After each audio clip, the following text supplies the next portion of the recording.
con acción de gracias, porque para siempre es tu misericordia, Señor, y vemos que tú nos sorprendes, y cuando estamos dispuestos a hacer nuestra parte, tú, Señor, siempre vas delante, abriendo camino, abriendo puertas, supliendo necesidades. Gracias por todo lo que hasta aquí nos has dado, pero queremos ver más tu gloria, Señor. Sabemos que hay una necesidad tremenda en el mundo y no sabemos lo que va a ocurrir en los próximos días, semanas o meses, pero queremos estar preparados, Señor. Y queremos, Señor, estar fortalecidos en la fe, no dejarnos arrastrar por la corriente de este mundo, vivir en orden, en obediencia, en santidad, no perder el tiempo, Señor, sino estar con la mano en el arado, mirándote solamente a ti. Ahora pedimos que bendigas esta palabra que vamos a compartir en el nombre de tu amado Hijo Jesús. Amén, amén, amén. Gloria a Dios. Quiero llevarles en primer lugar al libro de Zacarías. El libro de Zacarías está en el Antiguo Testamento y vamos a ir al capítulo 14. Y mientras lo están buscando, me gustaría, espero que lo recuerden, si no anótenlo, lean otra vez cuando lleguen a casa detenidamente Zacarías capítulo 14, el capítulo 2 del libro de Joel y el capítulo 1 del libro de Sofonías. Repito, Zacarías capítulo 14, Joel capítulo 2 y Sofonías capítulo 1. Hay otros libros, hay otros pasajes bíblicos que hablan del tema que vamos a hablar en esta tarde, que es el tema de el día del Señor. Cuando hablamos del día del Señor, por lo menos en esta ocasión, no estoy haciendo referencia al día de reposo, al día que el Señor estableció desde los tiempos de Adán y Eva para que la humanidad hiciera una pausa y reflexionara en torno a la obra creadora de Dios. Santificó el día de reposo, el séptimo día, el día del Shabbat, para que todas las naciones de la tierra y para que todas las personas recordaran que el mundo no fue producto de la casualidad, que no se creó solo, sino que detrás de ese sol, de esa luna, de esos pájaros, de esas estrellas, etcétera, hay una mano creadora y diseñadora que es la mano de nuestro Dios. Así como cuando vemos, no sé, por ejemplo, un reloj, a nadie se le ocurriría decir, bueno, este reloj es producto de la evolución mecánica, ¿no? Se creó solo. Se encontraron por ahí agujas, se encontraron tornillos, esferas, se juntaron, hubo una gran explosión y de repente comenzaron a aparecer relojes y coches y trenes y aviones por todas partes. Sabemos que eso sería algo totalmente absurdo decir eso, ¿no? Cualquiera se reiría de nosotros diciendo, hombre, por favor, cualquier persona sabe que detrás de un coche hay un diseñador, hay una marca, hay una patente, hay unos repuestos, hay unas piezas que cada una tiene que estar puesta en su sitio. ¿Quién las puso? Bueno, pues el diseñador o el creador, ¿verdad?, del fabricante de ese coche, de ese reloj, de lo que fuera. Pues hermanos, si somos capaces de entender que detrás de cualquier cosa que vemos, material, hay la mano de un mecánico, de un ingeniero, etcétera, ¿cómo nos negamos o cómo se niegan algunos seres humanos a reconocer que detrás de la creación está la mano de un diseñador, está la mano de nuestro Dios?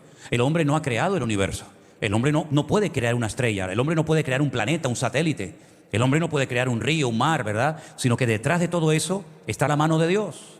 Y ustedes van a ver, por ejemplo, en el devocional de mañana, en el capítulo 1 de Romanos, yo voy a estar compartiendo que las cosas invisibles de Dios, como por ejemplo su eterno poder y su deidad, dice la Biblia que se hacen claramente visibles por la obra de la creación. Es decir, cualquier persona contemplando un amanecer, una puesta de sol, cualquier persona viendo la creación, paseando un poco por una montaña, por un río, por un lago, por un volcán, etcétera, sabe que detrás de todo eso no está la casualidad, sino detrás de todo eso hay, ya digo, un creador, un diseñador, ante el cual tendremos un día que rendirle cuentas. Ahora, sabemos que ese creador, ese diseñador del universo, delegó, puso todo en las manos del hombre para que cuidara la creación, por lo menos en este planeta. Y esa fue una de las primeras responsabilidades que tuvo Adán y Eva, cuidar la creación de Dios. Ellos vivían en un sitio concreto y ahí tenían que ejercer el dominio y el orden, poner nombre a los animales, cuidar de la creación de Dios. Y esa es una de las responsabilidades principales del ser humano, cuidar de la creación, de la propiedad de Dios. Porque no somos propietarios, pero somos administradores de la creación de Dios. El hombre tiene poder y capacidad para cuidar del mundo, sin lugar a dudas. Hay tecnología hoy en día más que suficiente. Yo diría que hasta demasiado para saber controlar todo y que no haya contaminación y que haya orden. Pero lamentablemente sabemos que ha ocurrido todo lo contrario. Sabemos que el hombre, perdone la expresión, se está cargando el planeta. Este tema del cambio de clima y ahora donde antes llovía, ahora hay una sequía terrible, donde antes no llovía nunca, ahora hay unas lluvias torrenciales brutales, incluso lugares donde no nevaba jamás, ahora nieva. En el norte ahora hay calor, en el sur hay frío. Es decir, como el mundo al revés, todo esto es producto de la desorganización del hombre, del desorden, del caos, ¿verdad? Del abuso que hay, de la excesiva extracción de recursos naturales, ¿verdad? Vaciando al planeta y llenándose los bolsillos creyendo que son los dueños del planeta Tierra, ¿no? Ahora, la Biblia nos enseña que algún día el dueño del mundo, porque de Jehová es la tierra y su plenitud, dice la Biblia, algún día el dueño, el creador del universo, tendrá un día específico que se llama en la Biblia el día del Señor, donde los hombres tendrán que rendirle cuentas.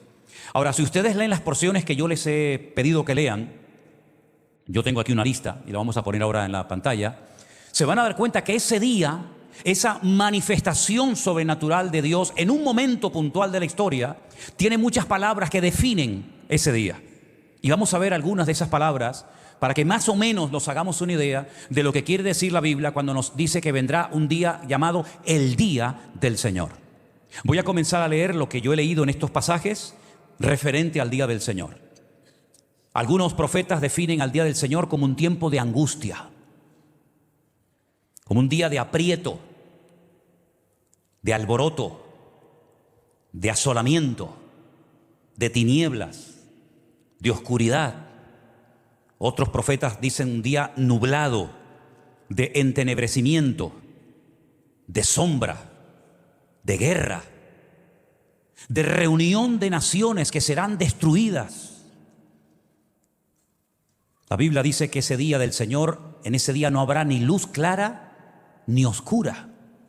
No será ni de día ni de noche, sino que será un día que solo de momento conoce el Señor cómo será. Dios será el rey de toda la tierra en ese día. Él será uno y uno será su nombre. Y será el día de la ira de Dios, día de cambios en todos los aspectos, y será un día donde habrá mucho pánico. Pongamos la lista entera, repasemos los títulos o los nombres que nos dan los distintos personajes bíblicos sobre ese día. Si quieren lo pueden leer conmigo. Tiempo de angustia, de aprieto, de alboroto, de asolamiento, de tiniebla, de oscuridad, de nublado, de entenebrecimiento, de sombra, de guerra, de reunión de naciones que serán destruidas. No habrá luz clara ni oscura, no será de día ni de noche. Dios será rey sobre toda la tierra, Él será uno y uno será su nombre. Será un día de la ira de Dios, día de cambios y tiempo de pánico. Es decir, queridos hermanos, todo esto tiene que ver con lo que nosotros conocemos como tiempos finales. Si ustedes leen la Biblia desde el principio, te vas a dar cuenta que hay cosas que son historia, cosas que ya ocurrieron. Por ejemplo, cuando leemos la salida del pueblo de Israel de Egipto, eso ya pasó. Eso forma parte de la historia bíblica, que nos viene muy bien para saber cómo salieron, a dónde fueron, todo lo que ocurrió, y todo eso tiene pues múltiples aplicaciones espirituales para nuestras vidas, pero es historia. Pero luego hay otro material en la Biblia que es material escatológico o profético, de cosas que están ahí escritas, en algunos casos por cientos o miles de años, que forman parte de los tiempos finales. Por ejemplo, cuando ustedes leen el libro de Daniel, se van a dar cuenta que hay muchas cosas que él recibía en sueño, en visión, en revelación, que él no las entendía. Porque lógicamente Daniel en aquel momento, en las circunstancias en las que él se encontraba, no tenía toda la información que tú y yo tenemos en este momento, teniendo todo el manual en nuestras manos, la Biblia. Y entonces él no entendía, pero el Señor le decía, tú escribe, aunque no entiendas lo que recibes, porque esto no es para tus días, esto es para los últimos tiempos. Ahora, si vemos la distancia que hay entre Daniel y nosotros, es abismal. Muchas de las cosas que han ocurrido, por ejemplo, todo el Nuevo Testamento que se escribió, el derramamiento del Espíritu Santo en el día de Pentecostés, la crucifixión del Mesías, la resurrección del mismo, ¿verdad? Y tantos acontecimientos, pues Daniel nunca los había visto. Sin embargo, para nosotros ya son hechos reales, puntuales, que forman parte de la historia sagrada, de la historia bíblica, y que leemos, ¿verdad? Y memorizamos y predicamos a menudo.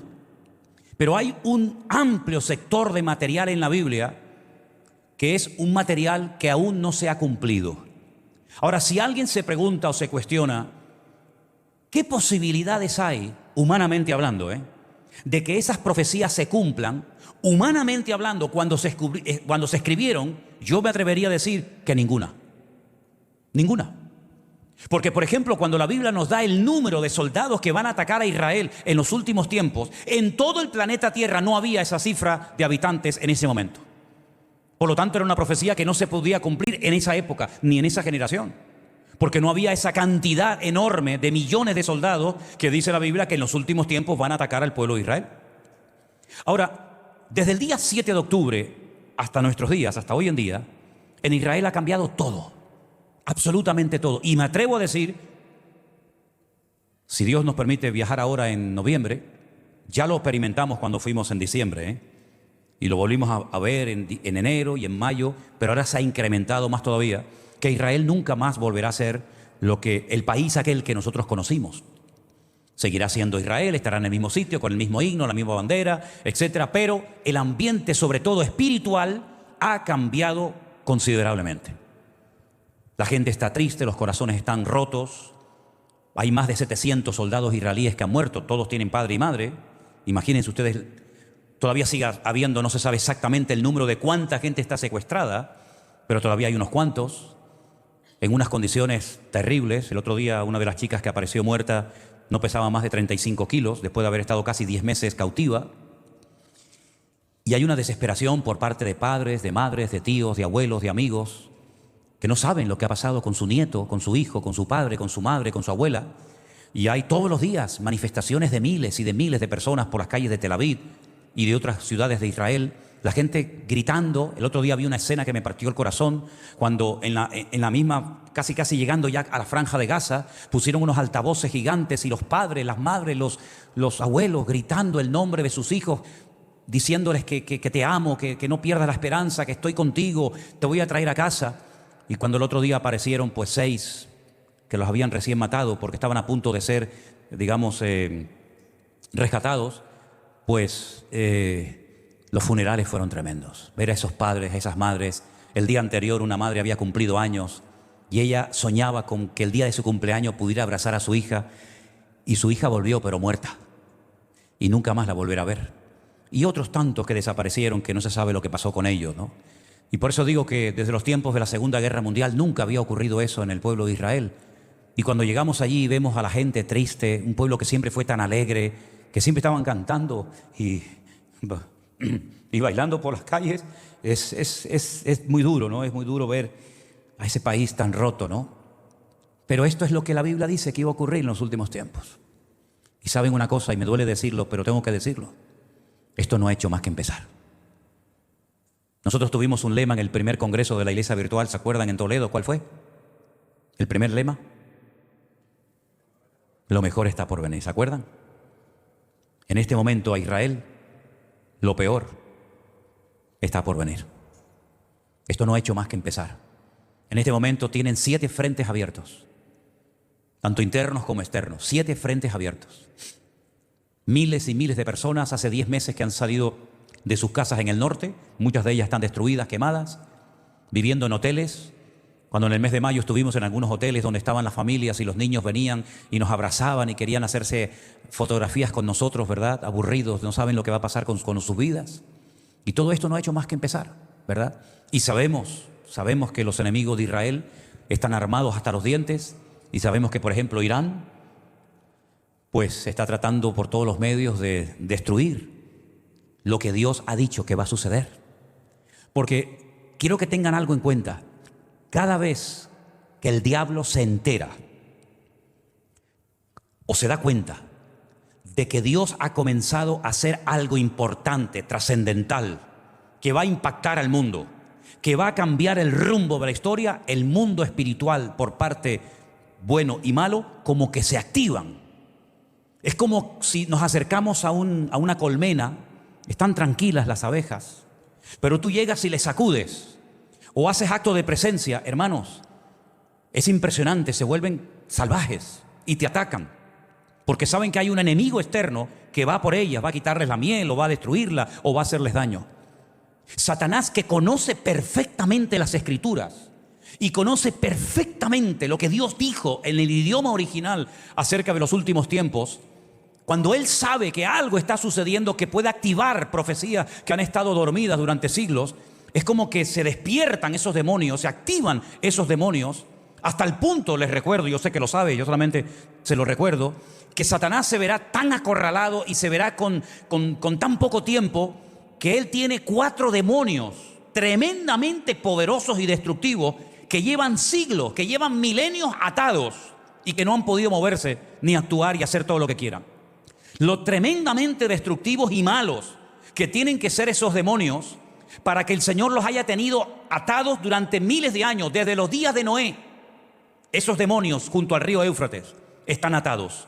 Pero dice la Biblia que en los últimos tiempos esos 4 demonios, lo pueden leer esto en el Apocalipsis, se les permite por un tiempo corto, hacer un poco de las suyas, y es impresionante lo que va a ocurrir.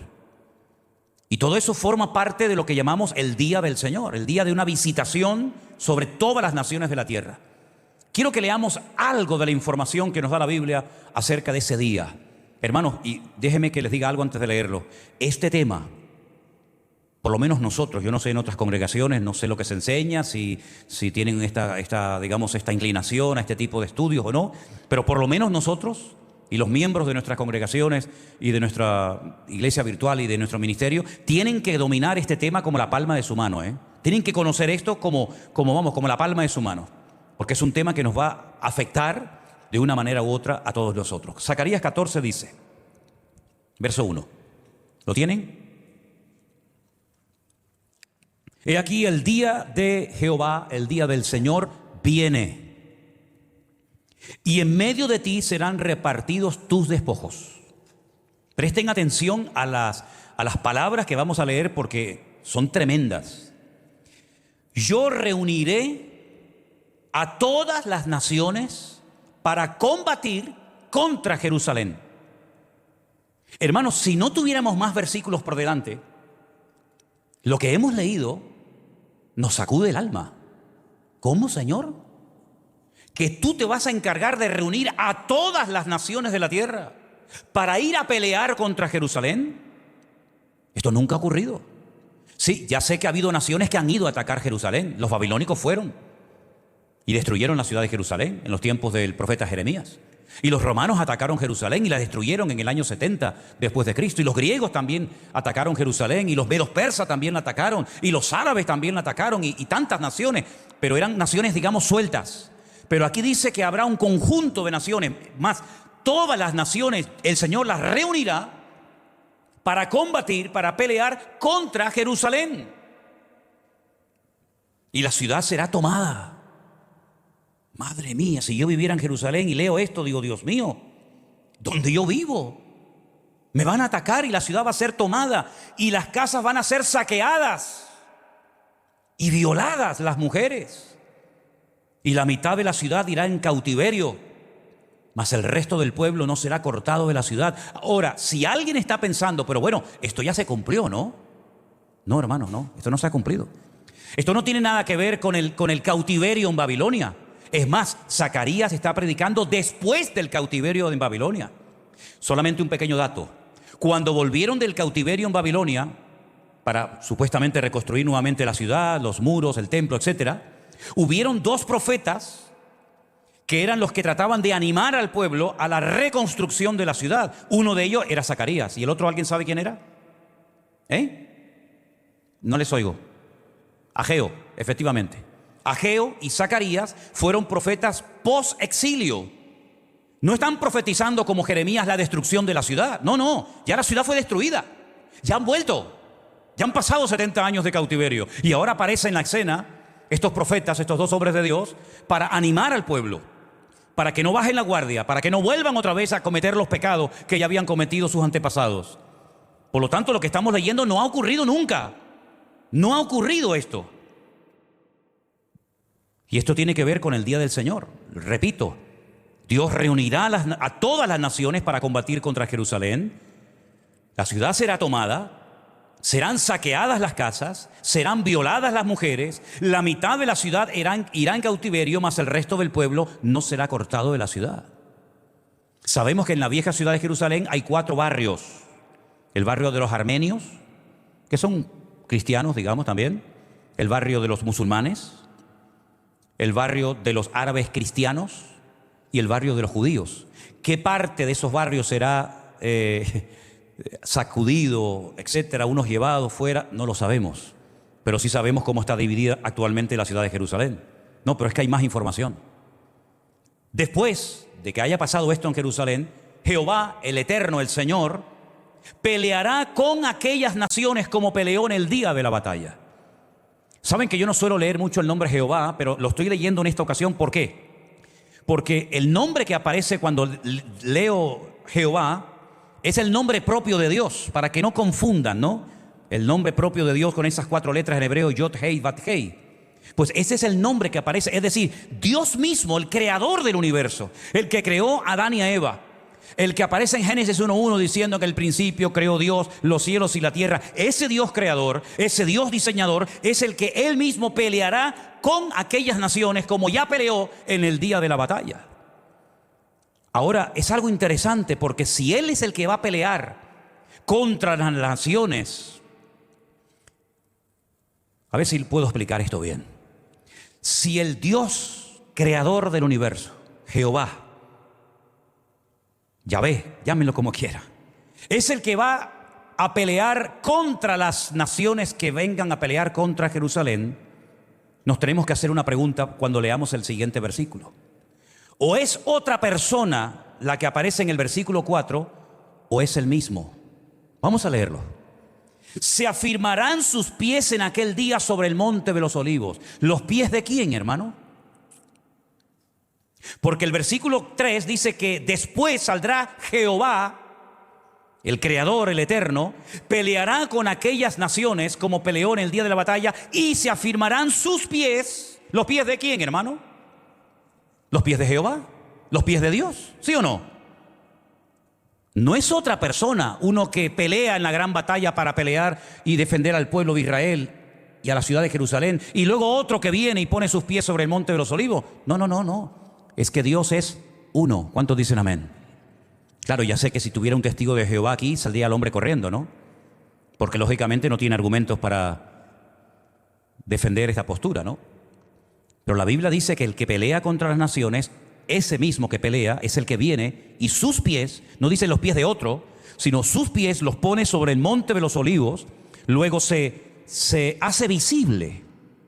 Porque para poner los pies sobre el monte de los olivos no es algo metafórico, como algunos judíos lo interpretan. Es algo literal, porque si es algo metafórico, el que Él pone los pies sobre el monte de los olivos, a continuación tenemos que seguir con el mismo sistema de interpretación, decir que bueno, que el monte no se parte, que Él no pone sus pies sobre el monte de los olivos, porque es metafórico. Aquí tenemos hoy que decidir si esto es una metáfora, es una forma de explicar algo, o esto es algo literal. ¿Ustedes qué creen, hermanos? Voy a leer el resto del pasaje mientras van pensando la respuesta.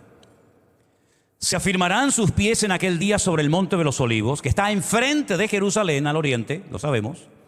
Y el monte de los olivos se partirá por en medio, hacia el oriente, es decir, hacia el este y hacia el occidente, haciendo un valle muy grande, y la mitad del monte se apartará hacia el norte y la otra mitad hacia el sur. Si pone los pies sobre el monte de los olivos y el monte se parte y se hace un gran valle, esto es totalmente literal. Esto es lo que va a ocurrir, ¿saben cuándo? Con la segunda venida de nuestro Señor Jesucristo. Pero dice que los pies de Jehová, los pies del Eterno, son los que se posan sobre el monte de los olivos. Entonces, ¿creen que podemos decir con total libertad y afirmar categóricamente que ese Dios eterno y creador es también nuestro Señor Jesucristo? ¿O son dos personas diferentes? ¿No era Él el Emmanuel, Dios con nosotros? ¿No era Él el Verbo y el Verbo era Dios? Y el Verbo se hizo carne y habitó entre nosotros y vimos su gloria como el unigénito del Padre. ¿Se dan cuenta ustedes, hermanos, cómo hay aquí una perfecta armonía, una perfecta unidad? Y ese Dios creador, porque dice la Biblia que por Él fue creado todo y por Él y para Él. Pero entonces, ¿qué quedamos? ¿Fue Dios el Padre el que creó o fue el Hijo? Es que son uno, mi hermano. Porque usted puede ser padre e hijo al mismo tiempo, ¿o no? Muchos de los que están aquí son padres Y todos los que estamos aquí somos hijos de alguien. Luego usted, sin tener que hacer un desdoblamiento de personalidad, hacer una especie como de física cuántica, yo voy por un lado y voy por otro, sino que usted mismo, sin dividirse, usted al mismo tiempo es padre y es hijo y es marido y es otras cosas más, ¿no? Pero de momento con lo de padre e hijo no sirve, ¿sí o no? No es que tengo que salir de mi cuerpo para mostrarme como hijo y volver a meterme para funcionar como padre. No, no, no. Cuando iba a Las Palmas a ver a mi padre, iba como hijo. Pero aquí funciono como padre, ¿verdad? Y no son dos personas, es la misma persona manifestándose de formas diferentes. Primeramente Él se manifestó como un poder creador, diseñador del universo, pero luego se encarna, se humana, habita entre nosotros. Entendemos el plan de Dios, nos conectamos al gobierno de Dios, nos ponemos bajo la cobertura de Dios y entonces ese Dios vuelve a su trono, vuelve a la gloria y volverá otra vez donde todo ojo le verá, donde toda rodilla se doblará, y dice la Biblia que confesarán que Él es el Señor para la gloria de Dios Padre, y cuando ponga sus pies sobre el monte de los olivos va a hacer tal impacto que un monte que hemos pisado centenares de veces lo parte por la mitad, mi hermano, y se hace un valle gigantesco. Pero sigue diciendo que en aquel día, cuando esto suceda, huiréis al valle de los montes, porque el valle de los montes llegará hasta Azal. Huiréis de la manera que huisteis por causa del terremoto en los días de Usía, rey de Judá. Y vendrá, ¿quién viene? ¿Quién viene, hermano? Dígalo fuerte. Jehová mi Dios, y con Él ¿quién viene? Todos los santos. No se conmueve usted cuando oye esto, hermano. No se conmueve usted cuando lee que Jehová, mi Dios, viene y con Él todos los santos. Ahí estamos nosotros, hermanos, que venimos con Él porque hemos sido arrebatados, hemos estado en su presencia y venimos con Él. Y el que viene es Jehová, mi Dios. ¿Cuántos dicen amén? Es impresionante, hermanos. Acontecerá en aquel día, cuando esto ocurra, que no habrá luz, ni clara ni oscura. Y uno dice, ¿y entonces esto cómo es? ¿Esto cómo es? Aquí tenemos una expresión que es cuando decimos, hoy está el día con la panza de burro. Saben, no sé si todos entienden esto, ¿no? Ese día así medio tristón, gris. Pero ese día no habrá ni panza de burro, ni será de noche, ni será de día, sino dice que es un día que solamente lo conoce Él, Jehová.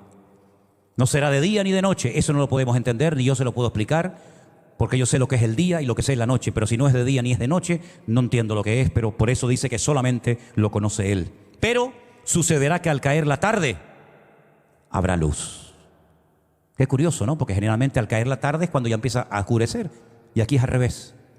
Con el caer de la tarde viene la luz. Y acontecerá en aquel día que saldrán de Jerusalén aguas vivas del subsuelo.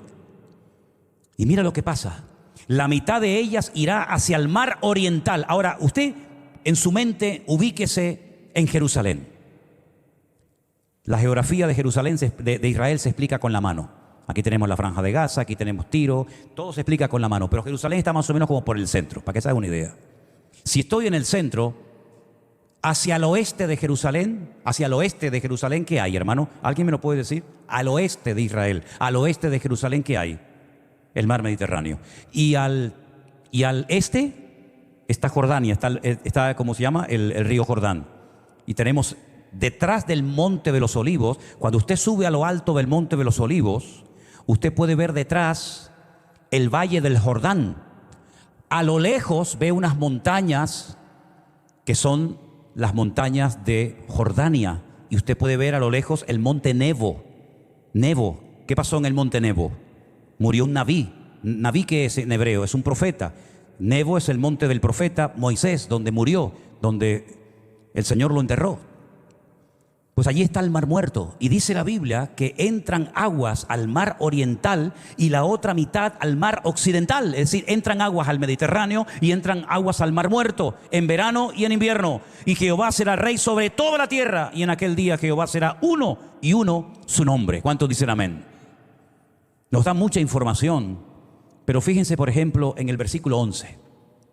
Morarán en ella y no habrá nunca más maldición, sino que Jerusalén será habitada confiadamente. Todo es profético, todo es escatológico, todo forma parte del futuro, del día de la revelación de nuestro Dios.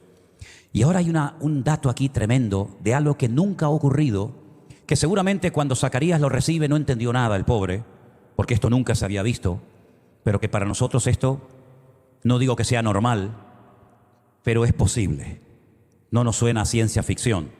Sabemos que hoy en día hay armas de destrucción masivas que con un botón se puede arrasar un país entero. Con un botón, un país entero. Ya no hace falta mandar 1 millón de soldados y mandar lanzas y jabalí. No hace falta. Pero dice que habrá una plaga. La palabra plaga la conocemos porque vemos que en Egipto hubo 10 plagas. En esta ocasión nos habla en singular. Dice que esta será la plaga con la que el Señor nuestro Dios herirá a todos los pueblos que pelearon contra Jerusalén. Recuerden que en el versículo 2 el Señor reunía a todas las naciones de la tierra. Allí va a ir Pedro Sánchez, Puigdemont, Maduro, etcétera, etcétera. Allí van a estar todas las naciones de la tierra. Y ahora tiene un regalito el Señor para todos los que se atrevieron a viajar, a cruzar el océano, a ir en barco, en avión, en bombardeo. Para todos ellos que se atrevieron y se juntaron para ir a pelear contra uno, porque, hermanos, ahora es todos contra uno, no uno contra todos, como fue en la Segunda Guerra Mundial, que hubo uno contra todos, ¿no? Ahora es al revés, ahora son todos contra uno. Se ha dado la vuelta a la tortilla. Pues para esas naciones que con su orgullo, su arrogancia, su poderío militar creyeron que iban a poder conseguir sus objetivos, el Señor tiene una plaga reservada para ellos. Y dice, esta es la plaga con la que van a ser heridos los pueblos que pelearon contra Jerusalén. ¿Cuál es? Escuche, la carne de ellos se corromperá estando ellos sobre sus pies. No están en una cama, no están enfermos en un hospital, están de pie. Probablemente hablando, dando un discurso, peleando, no sé. Están de pie. Y mueren de pie.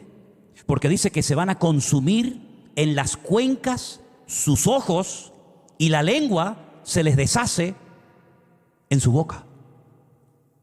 Esto es impresionante, ¿eh? ¿No les parece, hermanos? ¿Te gustaría a ti morir así? Ni loco, ¿no? Se deshacen los cuerpos, se desmigajan, se pulverizan.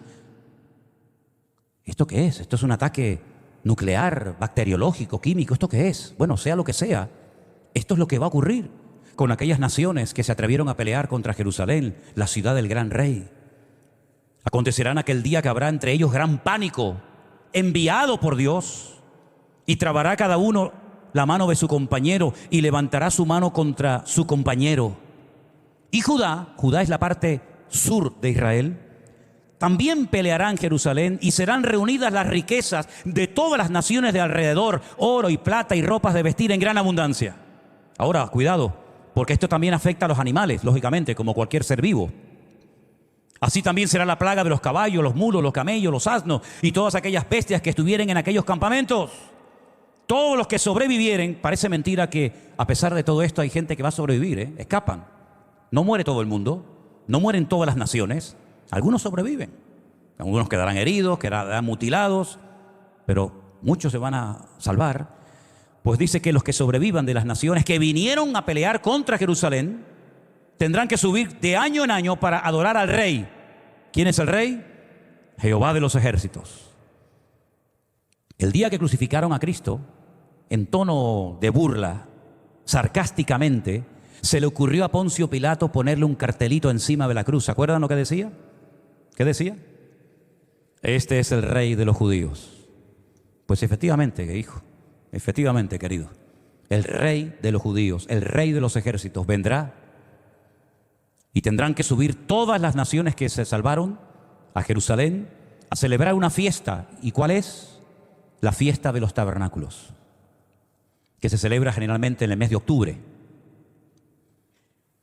Acontecerá que los que de las familias de la tierra que no suban a Jerusalén para adorar al rey de los ejércitos, no vendrá sobre ellos lluvia. Es decir, después de lo que han visto, después de haberse salvado, después de haber visto cómo Dios derrotó a todas las naciones de la tierra que se atrevieron a pelear e invertir su tiempo, su energía, su armamento contra Jerusalén, después de haber visto todo eso, todavía hay alguno que dice, no subo este año a adorar al rey, no voy a subir. ¿Cómo es posible que todavía la maldad domine el corazón de tantas personas, después de haber visto tanta gloria, tantos milagros, después de haber visto millones de muertos? Porque la Biblia dice que estarán, hermano, 7 meses enterrando cadáveres. en un valle que se ve perfectamente desde el Monte Carmelo, donde me gusta mucho subir a los hermanos a la azotea de un monasterio católico, carmelita, y les digo, mira, observen, ese valle es el valle de Megiddo, donde se va a llevar a cabo esta batalla de todas las naciones, donde vendrá el anticristo, donde vendrán las naciones de Europa, vendrán los árabes, vendrá un montón de gente. Apocalipsis dice que son como, ¿cuántos eran? 100 millones, 200 millones de soldados. Y dice que morirá tanta gente que estarán 7 meses todos los días enterrando muertos. Pero ¿cómo se puede tardar tanto tiempo enterrando gente? Hermanos, que van a morir millones, millones de personas. Dice que la sangre llegará a los frenos de los caballos. Y el armamento, todo lo que trajeron, estarán 7 años prendiéndole fuego. Servirá como combustible. Claro, cuánta gasolina trajeron los tanques de combate, los aviones, desmantelar todos aquellos fusiles, granadas, bazocas, cohetes. 7 años. Pues habrán algunos que no quieran subir. Y dice, y si la familia de Egipto no quiere subir y no viniere, sobre ellos no vendrá lluvia. Pero algunos dirán, pero tienen el río Nilo. No, porque el río Nilo, la Biblia dice que se secará. Entonces tendrán que depender de la lluvia del cielo. Es decir, si ustedes siguen leyendo el resto del capítulo, todo esto tiene que ver con el día del Señor. Esta es la información que nos da Zacarías. Interesante, por cierto.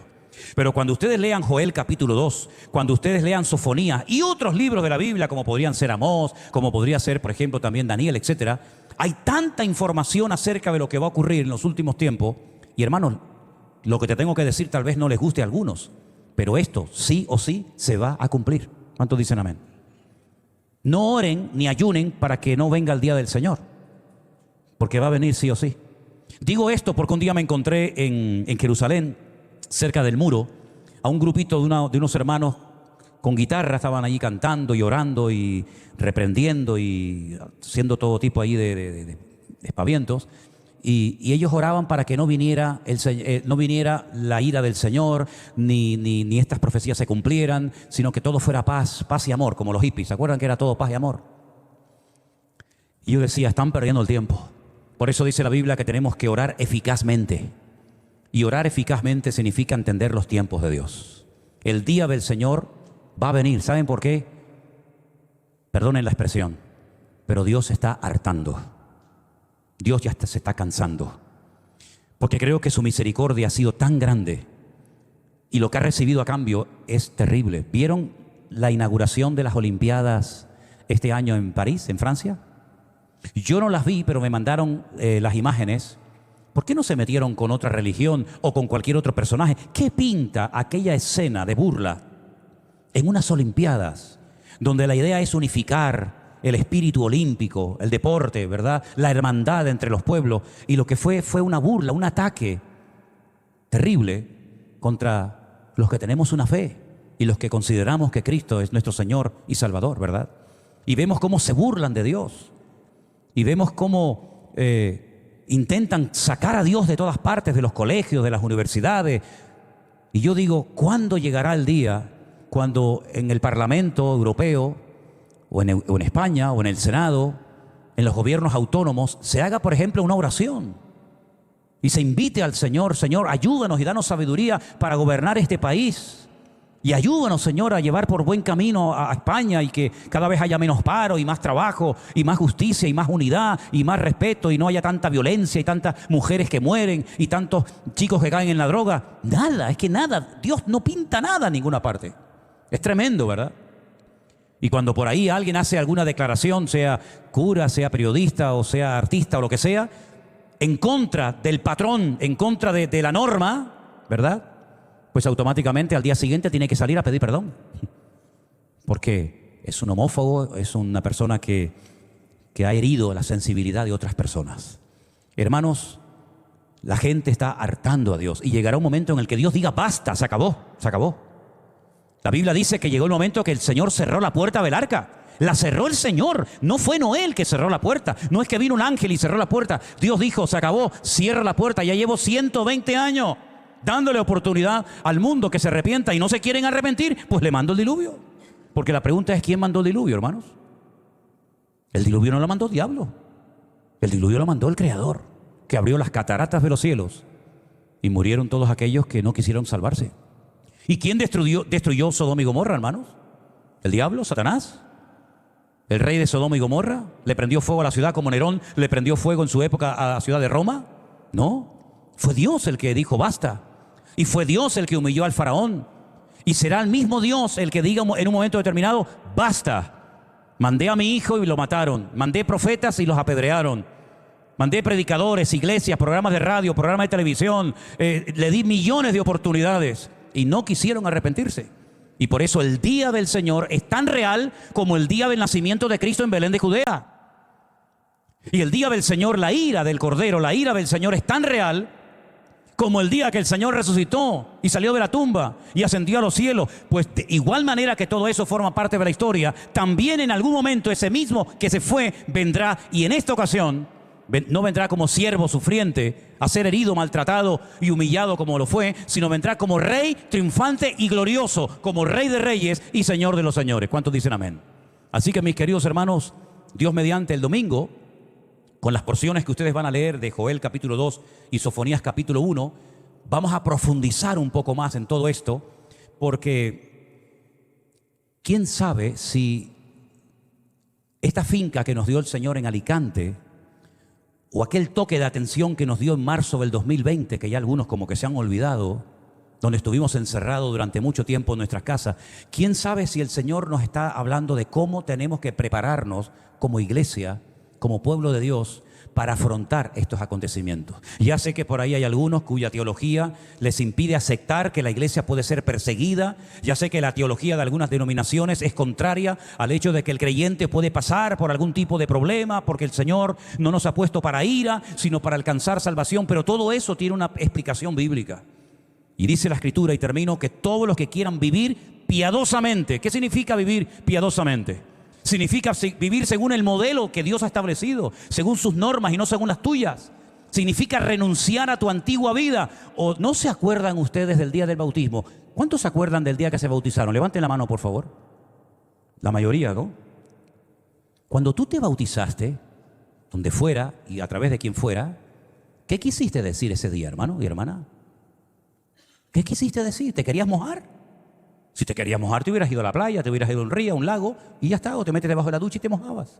No. Ese día, tú y yo dijimos a los testigos que estaban allí y a nuestro Dios, quiero morir a mi antigua vida.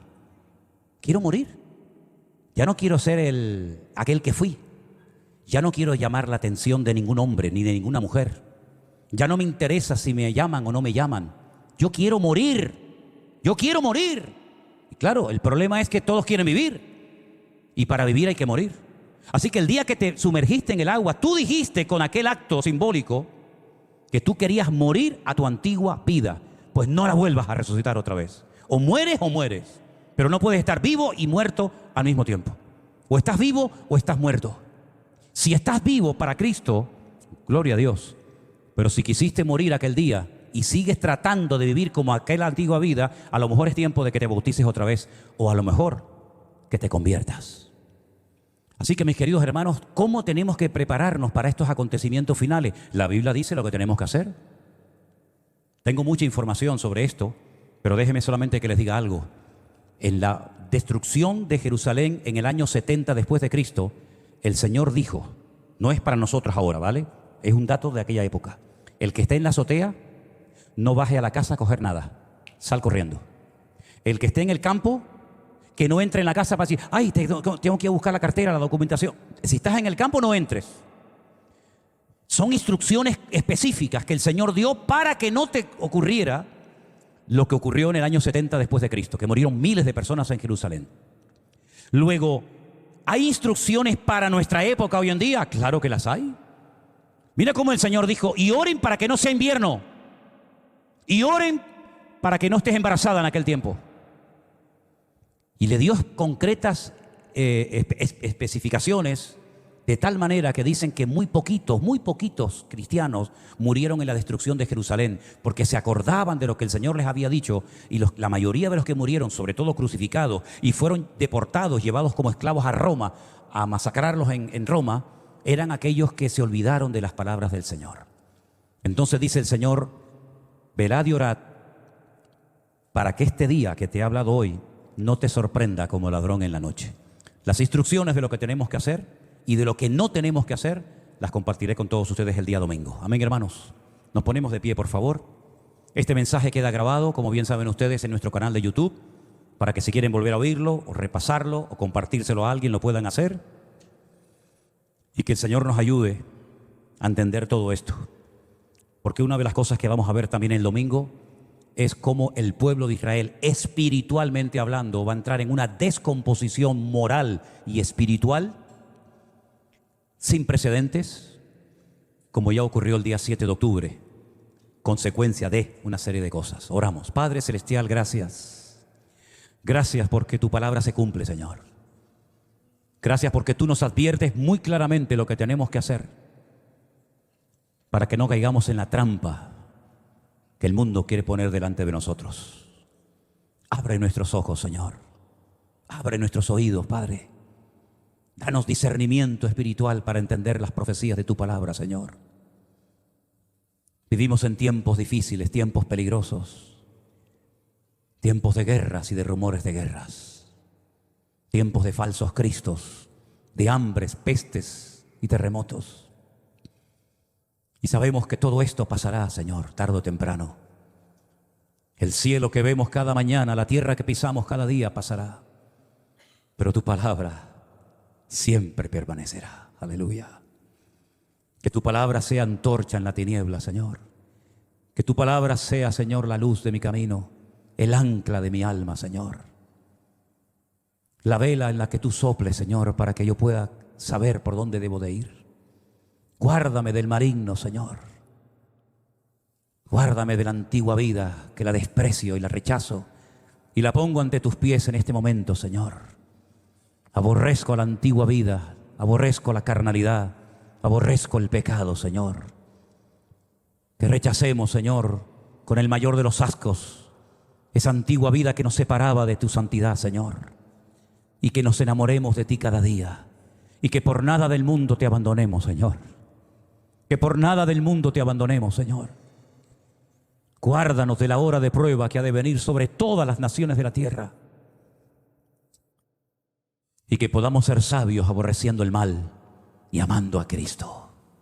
Bendito sea mi Señor. Levanta tus manos al cielo y di conmigo: Señor, guárdame. Guárdame, Señor, del fuego de la prueba. Guarda mis ojos, mi alma y todo mi ser, Señor. Aleluya. Guarda mi familia, mis hijos, mi casa, Señor.